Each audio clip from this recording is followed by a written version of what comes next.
itu bagaimana kalau seandainya interaksi dengan orang lain pun susah gitu ya. Jadi tentu itu yang sangat kita ingin pelajari, ingin berbagi di sini, berbagi dengan ibu bapak, bagaimana kemampuan kita untuk berinteraksi, baik itu di kantor, baik itu di tetangga, ya, itu sangat penting ya. Nah, untuk meningkatkan keterampilan kita dalam bersosialisasi, ini saya mengembangkan dengan kemampuan interpersonal skill sama kemampuan dalam emosional ini ya, kemampuan dalam emosional quotation ya, ataupun kemampuan dalam mengendalikan emosi ya. Jadi ini bagaimana mengelola emosi, bagaimana berinteraksi gitu ya. Jadi ketika kita berinteraksi, kita berkomunikasi, tentu itu sangat penting Ibu Bapak. Penting ketika dalam hal memahami, dalam hal memberikan rasa bahwa baik itu komunikasi verbal maupun komunikasi non verbal itu menjadikan kalau emosi kita tidak bisa dikendalikan itu akan berdampak yang sisi negatif gitu kan. Nah, untuk sampai ke sana kita ingin mempelajari dulu apa itu social skill atau kemampuan bersosialisasi ya Bu ya. Jadi kita memahami dengan apa yang disampaikan oleh berbagai para peneliti sebelumnya, para profesor sebelumnya, yang mana pemahaman, keterampilan, pengertian keterampilan sosial itu banyak dipahami yang intinya adalah berinteraksi sosial. Keterampilan itu menurut berbagai ini ada menyatakan bahwa bagaimana cara beradaptasi secara harmonis gitu kan dengan masyarakat sekitarnya. Jadi bagaimana bisa beradaptasi harmonis. Ada bisa beradaptasi tapi banyak terjadi malah bertengkar lah segala macam gitu kan. Dan yang lainnya tuh bagaimana bisa diterima di lingkungannya. Jadi supaya diterima tentu keterampilan sosial itu sangat diperlukan ya. Dan ada juga bisa keterampilan sosial itu bisa menjadikan perilaku itu dapat memprediksi suatu hasil interaksi sosial ya. Jadi misalnya kita bisa menerima popularitas penilaian orang gitu kan. Jadi ini sangat penting. Selanjutnya tentu ada lagi keterampilan sosial itu bisa menciptakan hubungan sosial yang serasi dan memuaskan. Jadi kalau kita punya keahlian keterampilan sosial, kita bisa memuaskan berbagai pihak dalam memecahkan masalah sosial. Ya. Jadi ini sangat penting. Selanjutnya ada juga yang para ahli mengatakan bahwa keterampilan sosial merupakan bentuk perilaku ya Bu. Jadi perbuatan dan sikap yang ditampilkan oleh individu ketika berinteraksi. Jadi itu bentuk perilaku yang muncul dalam perbuatan dan sikap. Ya. Lantas ada juga yang mengatakan perilaku yang dapat dipelajari. Jadi keterampilan sosial itu bisa dipelajari, gitu kan? Bisa dipelajari. Jadi sangat penting untuk mempelajarinya, terutama dalam situasi-situasi yang sekarang ini ya, yang meskipun kondisinya nggak boleh berdekatan, tapi tentu media-media lain bisa digunakan ya, baik itu media sosial. Yang penting adalah bagaimana cara berinteraksi walaupun kendala-kendala yang ada sekarang ada, gitu kan. Nah tentu yang jadi tadi katakan pada awalnya, apa sih pentingnya kita mempelajari social skill, keterampilan sosial, ya. Ya, pertama adalah menurut para ahli itu bagaimana kita menjadi kepribadian kita berkembang dan identitas kita juga makin meningkat. Artinya di sini adalah perkembangan keahlian dalam social skill, keterampilan sosial mampu meningkatkan perkembangan pribadi. Jadi namanya komunikasi, ketika kita saling berinteraksi akan menghasilkan suatu peningkatan dalam hal pola pikir, gitu kan. Jadi bisa kepribadian kita meningkat dan juga bisa juga identitas kita juga, kemampuan kerja, produktivitas dan kesuksesan karir pun bisa meningkat. Kenapa bisa kemampuan kerja, produktivitas, kesuksesan karir? Karena kalau kita bisa keterampilan kita dalam meningkatkan keterampilan sosial, kita bisa berinteraksi dengan yang lainnya dan saling memberi suatu masukan, baik itu dalam pekerjaan maupun juga dalam hal-hal yang lainnya, ya. Jadi tentu dengan keterampilan bersosialisasi kita bisa kalau di kantor, ya, kalau kita bisa berinteraksi dengan HRD atau berinteraksi dengan orang-orang yang memiliki kepentingan, orang-orang yang memiliki top dalam manajemen, bisa. Jadi untuk memberikan itu menjadi suatu personal branding juga kan untuk orang yang melakukan itu, gitu kan, melakukan keterampilan sosial. Lantas juga bisa digunakan untuk meningkatkan kualitas hidup juga, ya. Jadi kualitas hidup itu kalau kita saling berinteraksi dengan siapapun itu, baik tetangga maupun di kantor, itu kualitas hidupnya semakin meningkat, gitu kan, kualitas hidupnya, karena informasi baik itu yang dalam hal berkaitan dengan pekerjaan maupun berkaitan dengan pribadi, itu pun akan menjadikan kualitas hidup kita, masukan kita bisa menjadi tinggi kualitas hidup kita, ya. Yang selanjutnya adalah kesehatan fisik tentu juga bisa menjadi penting juga, ya, meningkatkan kesehatan fisik. Kesehatan psikologis. Jadi kesehatan psikologis merasa merasa bukan bagian dari orang-orang penting di situ, jadi menyendiri mulu, gitu kan. Itu secara psikologis itu kan juga menjadi sangat berpengaruh terhadap kesehatan juga, ya. Jadi kesehatan psikologis juga, ya. Bahkan juga dengan keterampilan sosial kita bisa mampu mengatasi permasalahan-permasalahan yang kita hadapi, sehingga dengan keterampilan sosial kita bisa dapat masukan-masukan terhadap problem-problem yang kita hadapi, sehingga dalam hal ini mengatasi stres tentunya, ya. Itu yang pentingnya. Kenapa pentingnya kita memiliki kemampuan dalam keterampilan sosial. Nah, tentu untuk memahami dari keterampilan sosial, itu kita punya aspek-aspek dalam hal itu keterampilan sosial, aspek-aspek apa saja, ya, di dalam keterampilan sosial itu yang kita harus pahami.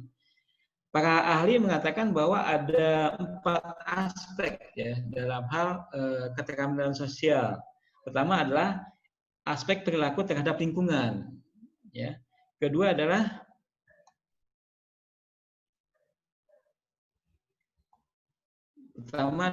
aspek perilaku terhadap lingkungan, ya. Jadi tentu di sini kalau selanjutnya adalah interpersonal. Jadi bagaimana perilaku kita dalam kaitannya dengan keterampilan sosial tentu hanya kita yang ingin merubah bagaimana supaya kita bisa mempunyai keahlian dalam keterampilan sosial itu. Gitu kan. Misalnya contohnya apa namanya, dalam kaitannya dengan perilaku dalam diri sendiri, misalnya perilaku bagaimana kita mengekspresikan perasaan, gitu kan, dapat menyadari dan menerima konsekuensi atas perbuatan diri sendiri, gitu kan. Jadi itulah yang terakhir adalah yang aspek-aspek dalam komunikasi sosial, keterampilan sosial itu adalah perilaku yang berhubungan dengan tugas. Jadi perilaku yang berhubungan dengan ini bagaimana kita bisa mampu aktif dalam diskusi di kelas. Jadi kalau misalnya aktif dalam diskusi kelas itu pertanda bahwa orang itu dalam hal keterampilan sosialnya sangat ada ya, sangat tinggi ya gitu ya. Dia mampu menjawab pertanyaan yang disampaikan baik oleh dosennya atau oleh gurunya gitu kan.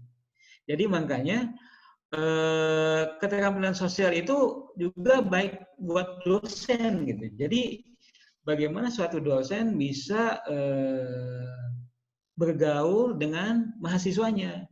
Jangan hanya jangan hanya mencitrakan dosen itu galak atau apa, tapi bagaimana dosen mampu bekerja sama, mampu menjadi bagian dari kelas itu gitu. Jadi sehingga mahasiswa mampu memberi pertanyaan atau menjawab pertanyaan itu dengan gampangnya gitu. Nah, untuk tadi tentang aspek-aspek ya, dan selanjutnya adalah dimensi keterampilan. Jadi dimensi keterampilan itu menurut para ahli ada 5 ya.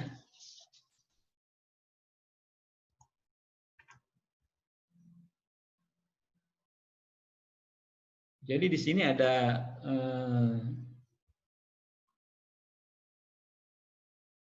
hubungan dengan teman sebaya, ada manajemen diri, ada kemampuan akademis, ada kepatuhan, ada perilaku asertif gitu ya. Jadi kalau pertama hubungan dengan sebaya itu tentunya kita bagaimana teman sebaya seperti memuji atau menasihati orang lain, menawarkan bantuan kepada orang lain dan bermain bersama orang lain. Itu menjadi suatu dimensi dalam keterampilan sosial.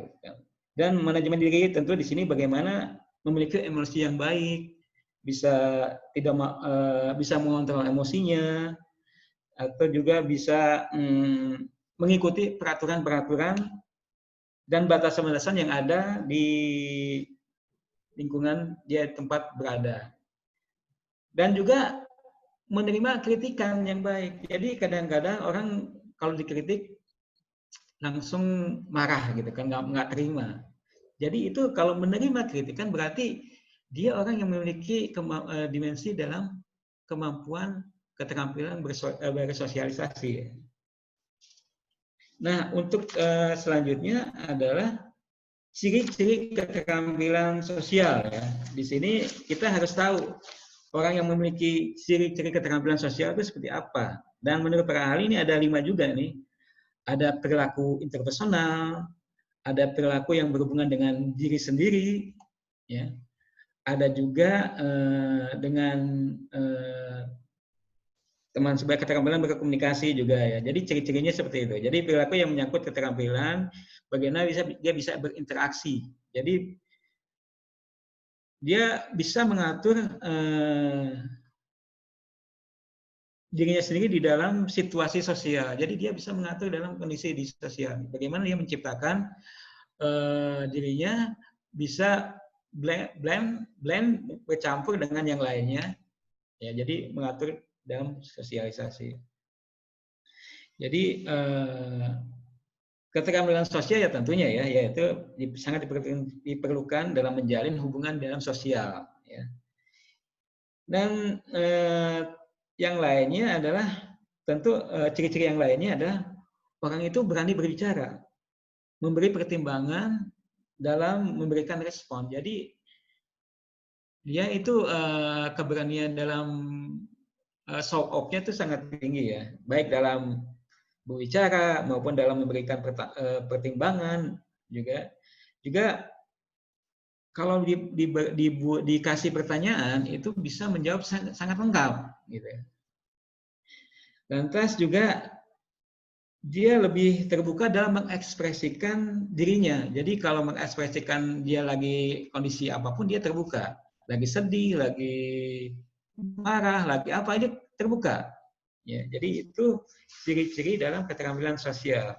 Nah, yang selanjutnya adalah faktor-faktornya. Bagaimana faktor mempengaruhi keterampilan sosial. Jadi ketika seorang orang yang mempunyai keterampilan sosial, tentu menurut para ahli itu dipengaruhi oleh beberapa hal ya. Pertama adalah keluarga, ya. Kedua adalah lingkungan. Ketiga adalah kepribadian. Jadi kalau kepribadiannya introvert itu susah ya, susah bergaul atau apa. Jadi juga harus dilatih. Nah, tadi yang saya sebutkan bahwa keterampilan sosial itu bisa dipelajari gitu kan. Dan selanjutnya adalah rekreasi. Tentu dengan rekreasi kita bisa bagaimana keterampilan dalam bersosialisasi. Pergaulan dengan lawan jenis tentu juga sangat berpengaruh ya. Persahabatan dan solidaritas kelompok juga berpengaruh terhadap keterampilan sosial.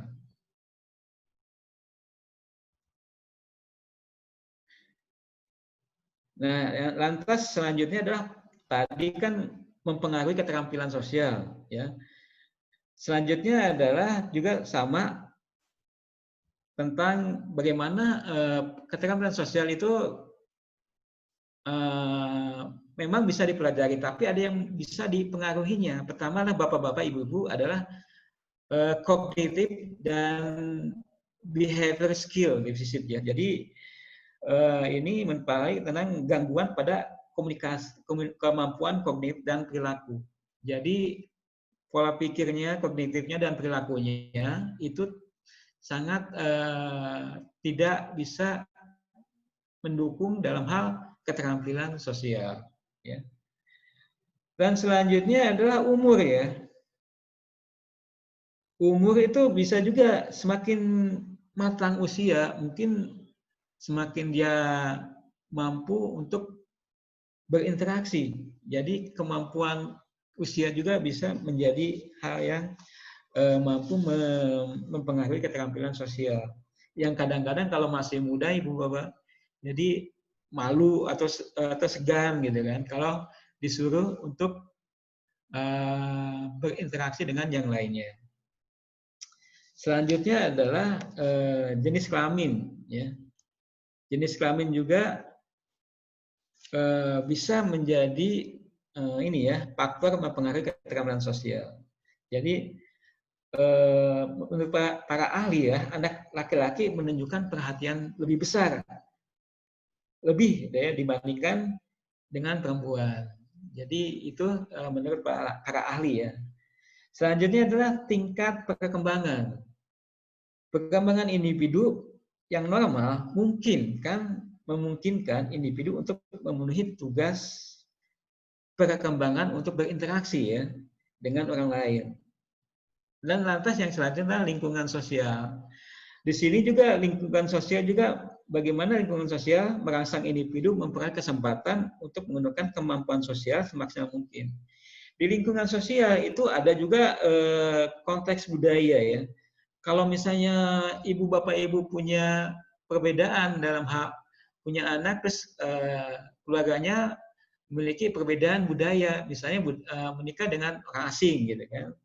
Tentu itu akan berimplikasi terhadap kemampuan keterampilan sosial ya. Jadi kalau misalnya dengan orang Barat misalnya, suaminya ataupun istrinya orang Barat, tentu keterampilannya lebih tinggi ya, artinya karena orang Barat kan lebih apa yang tidak suka dia sebutkan, apa yang tidak ini dia ini kan, jadi lebih ke itu ya pengaruhnya implikasi terhadap keterampilan sosial. Yang selanjutnya adalah dari faktor ataupun dari ciri-ciri dan dari pentingnya keterampilan sosial, bagaimana mengembangkan social skill, kemampuan sosial skill bagaimana gitu kan, untuk supaya ibu bapak ibu bisa meningkatkan kemampuan dalam hal social skill ini. Ini saya mengambil dari kemampuan interpersonal. Kenapa mengambil dari kemampuan interpersonal? Karena interpersonal itu bagaimana cara keterampilan dalam berinteraksi itu lebih banyak ke interpersonal gitu kan. Lantas untuk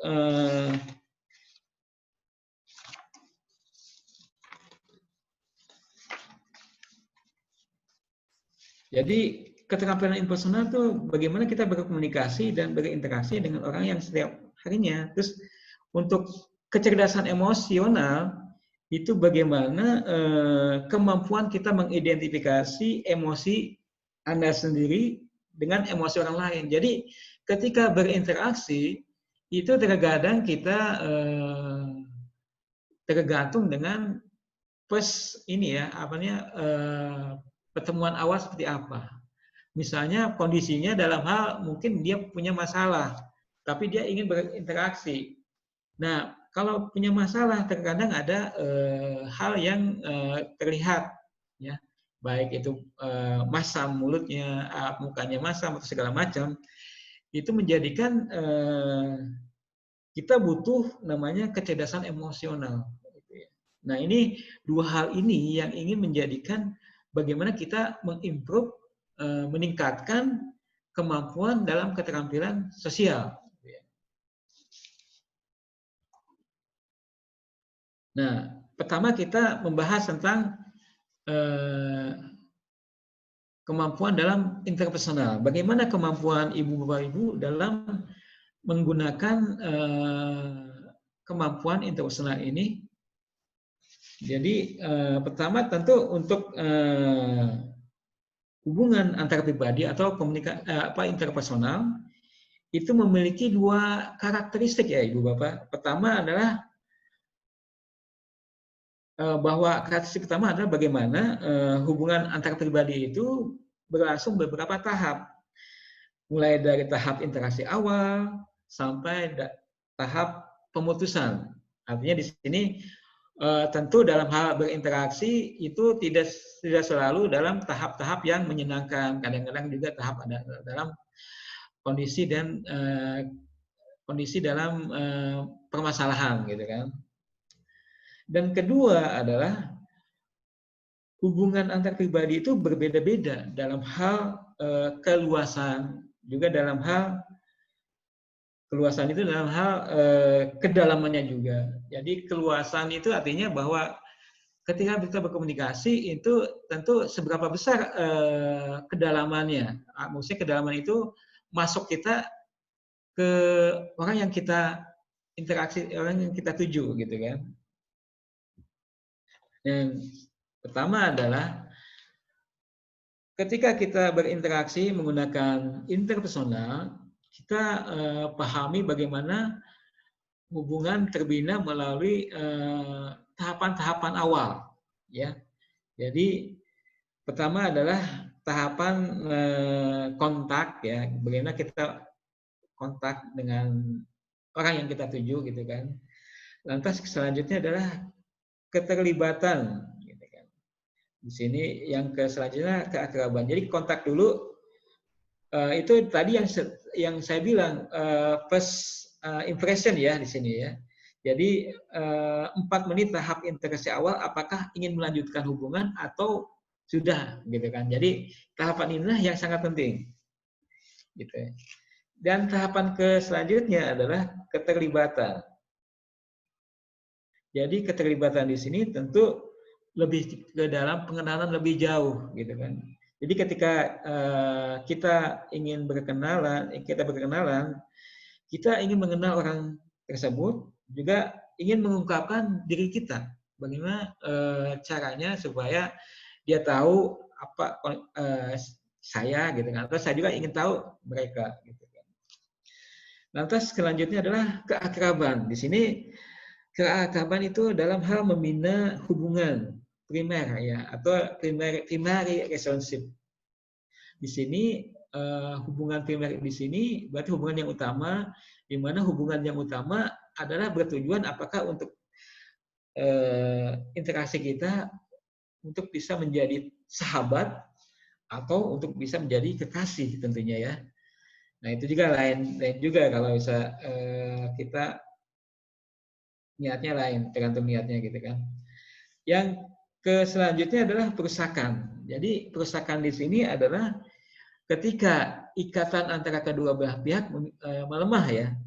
Jadi merasa bahwa hubungan ini tidak penting lagi gitu kan. Dan keduanya semakin menjauh gitu kan.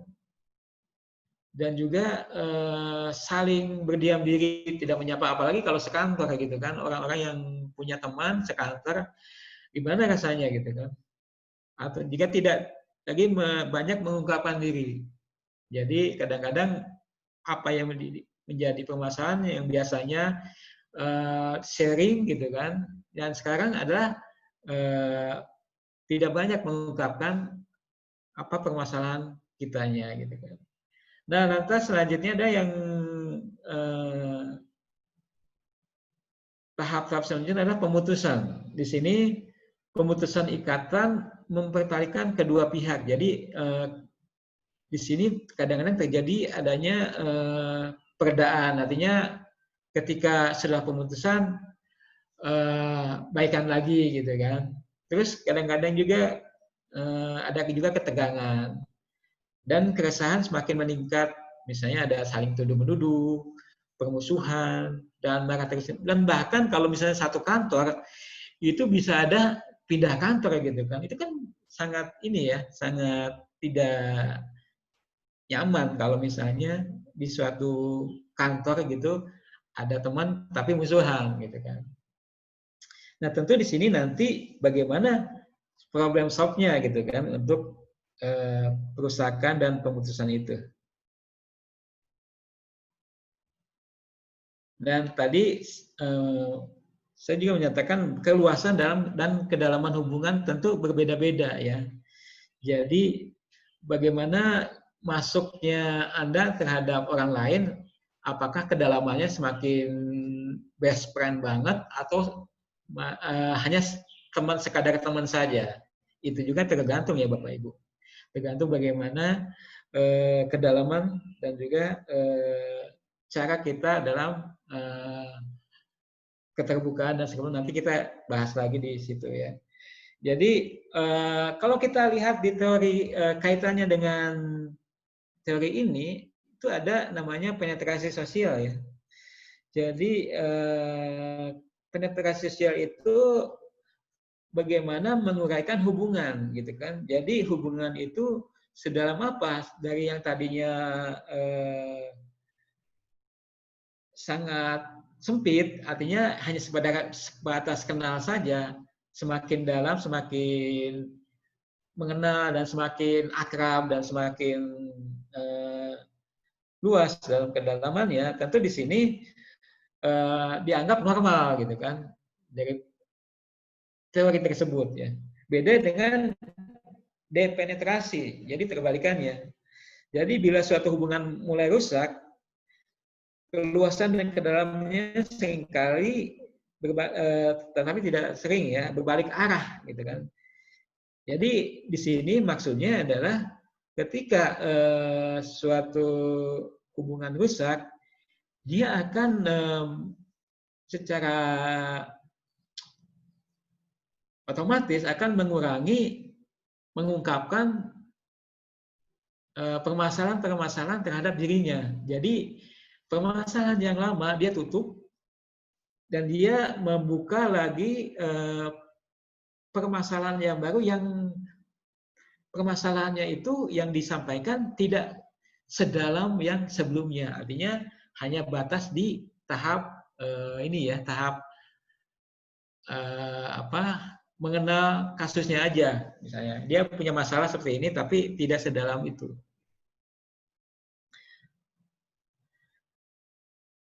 Nah, kemampuan interpersonal yang perlu kita punyai adalah daya tarik ya, daya tarik antar pribadi. Jadi sangat penting sekali kemampuan interpersonal dengan daya tarik pribadi ya. Di sini daya tarik terbagi dalam menurut Pak ahli itu ada 5 ya. Di sini pertama adalah daya tarik fisik dan kepribadian gitu ya. Jadi orang kebanyakan ini ya, generalnya menyukai orang yang secara fisik menarik ketimbang orang yang secara fisik tidak menarik ya. Ini hal yang wajar ya. Dan selanjutnya adalah tentu dari daya fisik itu yang menarik itu membentuk citra ya. Jadi impresi, jadi attraction ataupun ketertarikan orang terhadap dia. Jadi orang dengan punya citra yang bagus sehingga dia dianggap menarik. Sedangkan karakteristik negatif pada orang yang dianggap tidak menarik itu dia lupa. Artinya untuk supaya diingat itu Bapak Ibu mungkin punya ketertarikan secara fisik dan kepribadian. Jadi kalau fisiknya nggak menarik bisa digunakan kepribadian. Misalnya kepribadiannya sangat mobile, sangat sesuai ataupun sangat baik dan juga sangat kompromis gitu kan. Nah, itu menjadi hal yang sangat akan diingat. Selanjutnya adalah kedekatan ya, proximitas ya. Jadi menurut para ahli bahwa kedekatan itu menjadikan daya tarik kita sangat tinggi. Misalnya ibu bapak ibu bertetangga dengan dengan partner kerjanya itu sangat sangat mempengaruhi dalam hal menciptakan persahabatan lebih dalam gitu kan. Karena tentu itu juga berdasarkan juga penelitian ya Ibu ya. Dan selanjutnya adalah pengukuhan ya. Jadi pengukuhan di sini menyukai orang yang menghargai atau mengukuhkan kita. Jadi kadang-kadang bahwa kalau kita dikukuhkan oleh orang lain ataupun kita mengukuhkan mereka, itu kemungkinan bahwa kita sangat disukai. Ya. Menyukai orang yang mengukuhkan. Jadi misalnya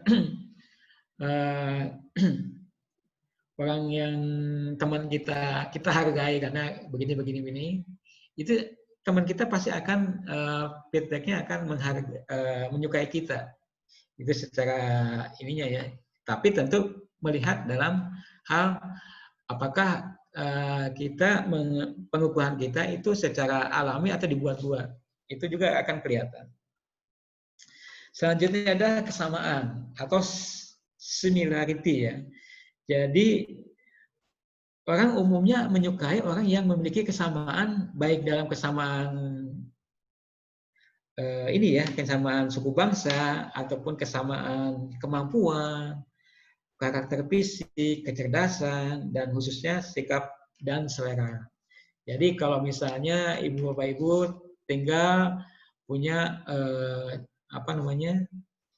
teman yang satu suku gitu kan, itu biasanya teman itu akan saling menyukai karena adanya kesamaan. Baik kesamaan juga bisa dalam hal hobi juga bisa ya, dalam hal kemampuan, misalnya kemampuan ibu bapak itu sama gitu kan, itu menjadi hal yang disukai oleh orang tersebut. Ada lagi yang terakhir adalah sifat saling melengkapi ya, atau komplementari ya, Ibu Bapak. Jadi kalau komplementari itu adalah orang akan menyukai Islam ini nggak di kirain di ini mau dicabut. Ya, maaf ya Bu Bapak, baterainya low. Kayak yang sifat saling melengkapi itu artinya ketika Ibu Bapak punya teman, di mana teman itu memiliki keahlian yang lain dan Bapak keahlian yang lain berbeda. Nah itu bisa menjadi suatu komplementari. Oh misalnya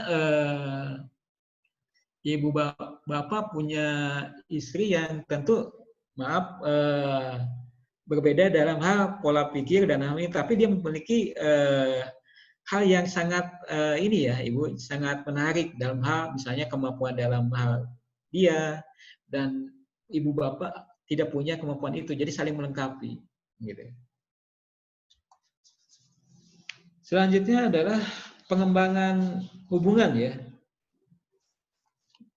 Alasan-alasan untuk pengembangan hubungan ya. Pak, mohon maaf ini waktunya tinggal 2 menit lagi ya Pak ya. Oke, kita lanjut aja ke yang lainnya. Oke.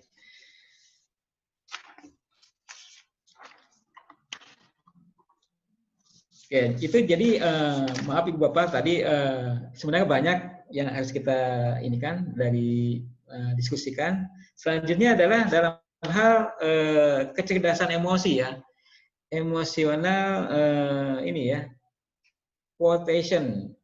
Jadi bagaimana emosional quotation mampu menjadi pilihan kita untuk meningkatkan keterampilan dalam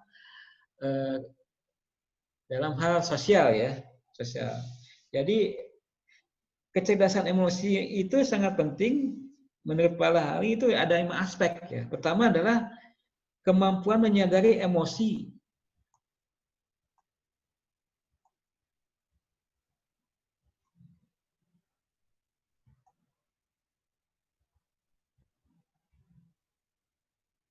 Jadi pertama adalah kemampuan menyadari emosi diri sendiri.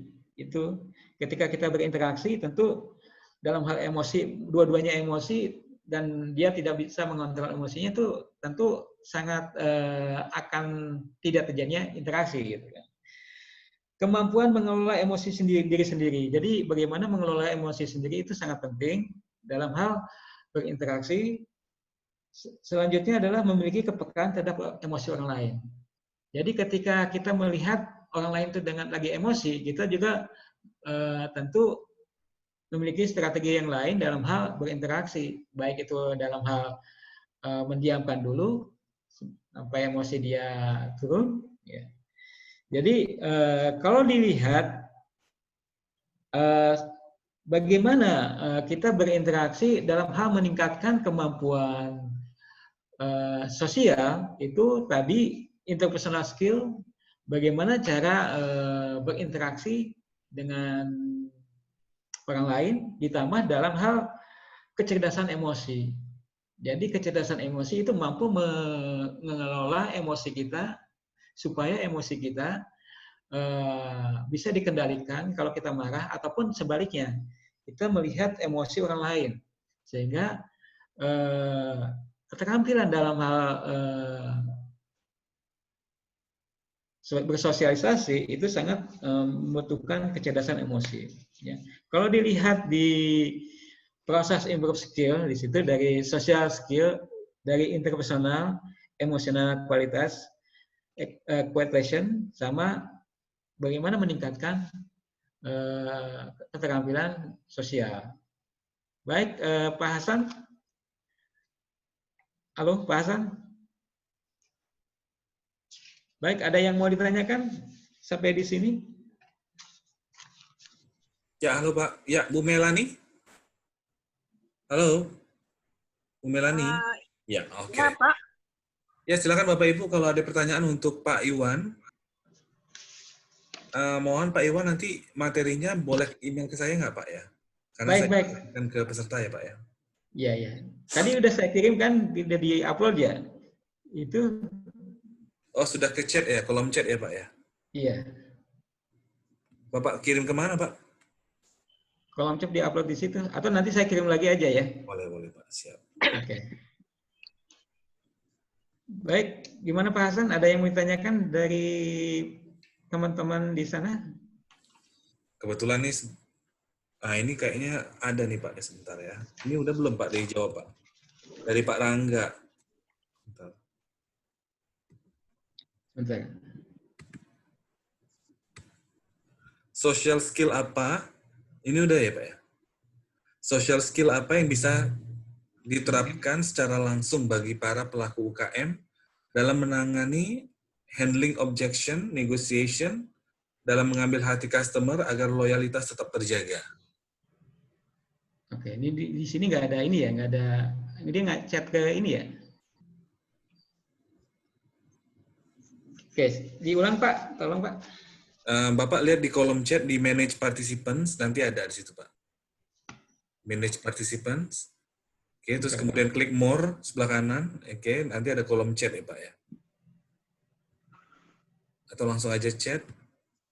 Nggak ada nih Pak. Nggak muncul ya? Nggak muncul.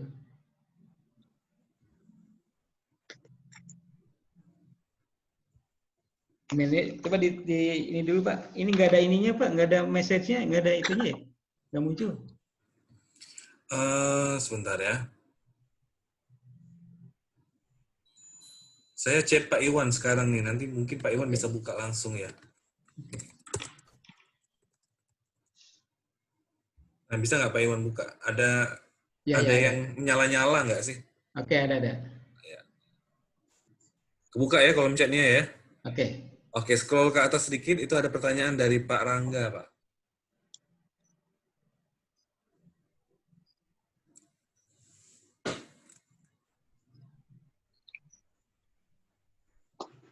Ada ya Pak Iwan ya? Ada. Baik, nanti saya ini kan jawab.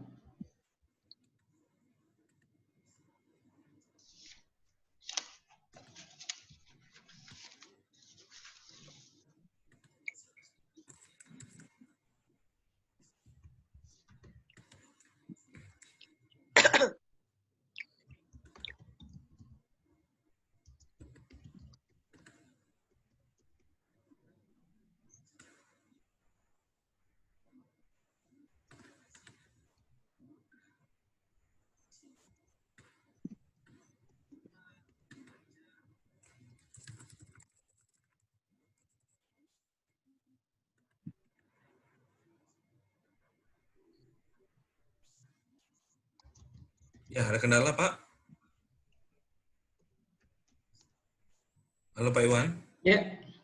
Gimana, Pak? Ini saya lagi diketik ini. Apa Oh, langsung aja, Pak. Oh, langsung aja. Langsung aja. Ya. Oke, Pak Rangga ya, di situ. Ini saya coba jawab apa yang ditanyakan Pak Rangga. Di sini pertanyaannya, social skill apa yang bisa diterapkan secara langsung bagi pelaku UKM dalam menangani handling objection, negotiation dalam mengambil hati customer dan agar loyalitas tetap terjaga ya. Jadi saya tadi menjelaskan bahwa kemampuan social skill itu bisa kita pelajari dan bisa kita terapkan ke berbagai hal. Tadi saya sampaikan kalau kita mempunyai keterampilan dalam bersosialisasi itu kita mampu meningkatkan karir kita ya, pekerjaan kita, karena kita bisa berkomunikasi dengan siapa saja, baik dengan atasan maupun dengan rekan sejawat. Apalagi ini berkomunikasi dengan customer gitu kan, sehingga sangat berguna sekali itu social skill itu untuk mampu mengungkapkan yang kita sampaikan itu bisa menggunakan strategi baik itu menjadi pendengar yang baik maupun dalam hal pola-pola pengungkapannya itu juga karena kita bersosialisasi itu sehingga mudah untuk mengungkapkan permasalahan, baik permasalahan dalam hal permasalahan dalam hal di pihak bapak